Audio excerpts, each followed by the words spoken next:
আসসালামু আলাইকুম। আমরা একটু মাঠে এসেছি। এখন আমি আমার জেলা যশোরের মনিরামপুর, এটা আমার শ্বশুরবাড়ি। নুসরাতের শ্বশুরবাড়ি কেশবপুরে, অবশ্য এখন আমরা পৌঁছে পারিনি, পৌঁছাবো ইনশাল্লাহ খুব দ্রুতই। সামনে নুসরাতকে দেখতে পাচ্ছেন। সাধারণত যেটা হয়, মেয়েরা তার বাবার বাড়ি আসলে খুব চঞ্চল হয়ে ওঠে, নুসরাতের ক্ষেত্রে সেটাই ঘটেছে। কিন্তু পরিবেশটা এমন ভালো লাগারই কথা। আসলে গ্রামে আসা বা এই যে ছুটিতে আসা, এটার অর্থ এই না যে আমরা হেভিভাবে সেলিব্রেশন করি। মানে মূলত এই যে পরিচিত পরিমণ্ডলে থাকতে পারাটা বা এই যে প্রাকৃতিক পরিবেশের সান্নিধ্যে আসতে পারার যে সুযোগটা, এটাই মূলত সেলিব্রেশন, এটাই মূলত আনন্দ দেয়। এর আলাদাভাবে কিন্তু তেমন কিছু নেই। মানে ছোট আইল, আইল হচ্ছে জমির সীমানা। এই যে দুই পাশে দুইজনের জমি, মাঝখানে একটা আইল আছে, এটা দিয়ে মূলত হাঁটা চলা হয়। তা আমরা যাচ্ছি, চারপাশে সবুজ ধান, মানে ধানের ফলন মাশাআল্লাহ এবার বেশ ভালো, যেটা মনে হচ্ছে। কিছু কিছু দৃশ্য সামনে আসলে মনে হয় সব কিছু দেখায়, খুব ভালোভাবে দেখায়। এই কারণে ক্যামেরাটা মানে বেশি উত্তেজনাই বা এক্সাইটমেন্টের কারণে হয়তো ক্যামেরাটাই ভালোভাবে ধরা হয় না। এই ধানের গাছের কচি পাতা, সতেজ পাতা আমাদের সুন্দর ফসলের আভাস দেয়। দেশি খেজুরের ছড়া, এই যে এটার কিন্তু আলাদা একটা ফ্লেভার আছে।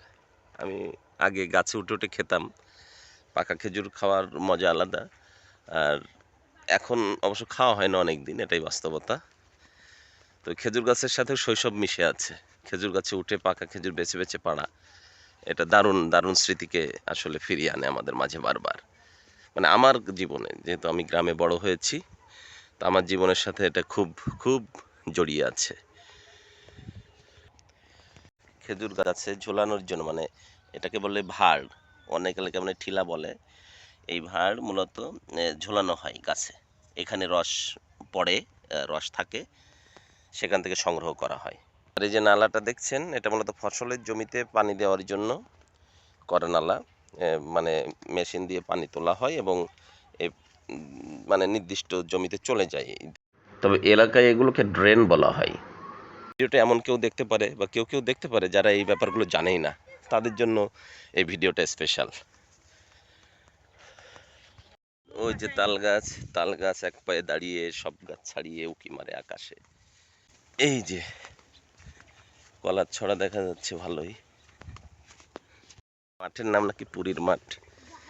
এলাকার এক একটা মাঠের কিন্তু একটা বিশেষ বিশেষ নাম থাকে এবং এটা একবারে স্থানীয়ভাবে জন্ম লাভ করে নামগুলো।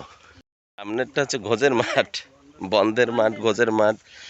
আমাদের বাড়িতেও আমি অনেক ধরনের এরকম নাম শুনেছি। এটা কি বাবুই পাখির বাসা মনে না? বাবুই পাখির বাসার ধ্বংসাবশেষ। আচ্ছা, খেজুর গাছের বয়স নির্ণয়ের একটা সহজ উপায় আছে। এই যে আপনারা প্রতিটা ধাপ দেখছেন, অর্থাৎ প্রতিটা ধাপ হচ্ছে প্রতি বছর শীতে কাটা হয়েছে, তাই ধাপ ধাপ হয়ে আছে। অর্থাৎ আপনি যদি খেজুর গাছের বয়স নির্ণয় করতে চান, এই ধাপগুলো মানে আপনি যখন গুনবেন, তখন কিন্তু বয়সটা এমনিতেই বের হয়ে যাবে। প্রথমে হয়তো বা কাটার জন্য উপযুক্ত হতে ৫-৬ বছর সময় লেগেছে, তারপরে ধাপে ধাপে ওই ধাপগুলো যোগ করলেই টোটাল বয়স কিন্তু বের হয়ে যাবে, এবং এই ধাপের কারণে গাছে ওঠাটাও অনেক সহজ হয়। টমেটো গাছ, অল্প কয়েকটা টমেটো হয়েছে এখানে। আর পটল গাছ বলছিলে দেখে, হ্যাঁ, এই যে সুন্দর ছোট ছোট পটল, বড় হয়নি অবশ্য, এই যে সুন্দর করে রাখা, এটা ফলন হবে সামনে, তাই না? ওকে, আসো। চাষ করা জমিতে পা দিলে আপনি যে স্বস্তি পাবেন, সেটা তো আসলে অন্য জায়গায় পাওয়া মুশকিল। আর এই যে লাল শাক, লাল শাক এটা অবশ্য সম্ভবত বীজের জন্য রেখে দেওয়া, কারণ শাক মূলত আরও ছোট থাকা অবস্থায় খাওয়া হয়। এই পাশেও আছে কিছু শাকসবজি, তাই না? বিটকপি আছে। আর এটা হচ্ছে বেগুন গাছ, বেগুন হচ্ছে খিরাই, খিরাইগুলো কিন্তু হেভি স্বাদের হয়। এই যে শশা বলে অনেকেই, এই যে খিরাই, এই যে এই যে খিরাইগুলো এখানে অনেক স্বাদের হয়। মূলত খিরাইটাই মূলত স্বাদ, শশা আমরা যেটা বলি অত স্বাদ না। কিন্তু এখানে বেগুন আর খিরাই দেখতে পাচ্ছি আমরা। কলার মোচা, এটা এই যে উপরে কলা হচ্ছে কলার মোচা। কলার মোচা কিন্তু ঢাকা শহরে বিক্রি হয়, ভাজি করে খায় অনেকেই। ফিরছি, মানে আইলের পর দিয়ে চলাটাও একটু টাফ আছে কিন্তু, বিশেষ করে এখন সময়ের সাথে সাথে আইলগুলো হয়ে গেছে চিকন। হ্যাঁ, এই কারণে সমস্যা। তিশাম ঘুমাচ্ছিল আমরা যখন আসি, তোর ঘুম ভেঙে গেছে তো ওর বড় মামির সাথে চলে এসছে, কান্নাকাটি করছে। নতুন পরিবেশ, যদিও এই পরিবেশটাই ও মিস করে। ঢাকায় খুব ছোট্ট পরিবেশে পরিমণ্ডলে থাকেও, আমরা ফিল করি ওর একটা বড় পরিবেশ দরকার। তো আইল থেকেই তো এগুলো তোলা, তাই না? এটা সাঞ্চি শাক, সাঞ্চি শাক, হ্যাঁ এটা খুব এই যে রাফিও তুলেছে। মানে অযত্নে অবহেলায় বেড়ে ওঠা এই ফুল। হ্যাঁ, আর এটা কি বেগুন, তিত বেগুন। এই যে এগুলো কিন্তু অযত্নে অবহেলায় বেড়ে ওঠা, কিন্তু সৌন্দর্যের কোনো ঘাটতি নেই। তা আমরা আমাদের ভিডিও শেষ করছি। কেমন লাগলো ভিডিও অবশ্যই জানাবেন, আর আমাদের চ্যানেল ইউনাইটেড সায়েন্স অফ আসাদের সঙ্গে থাকবেন। মহান আল্লাহ আমাদের সকলকে ভালো রাখুন। আল্লাহ হাফেজ।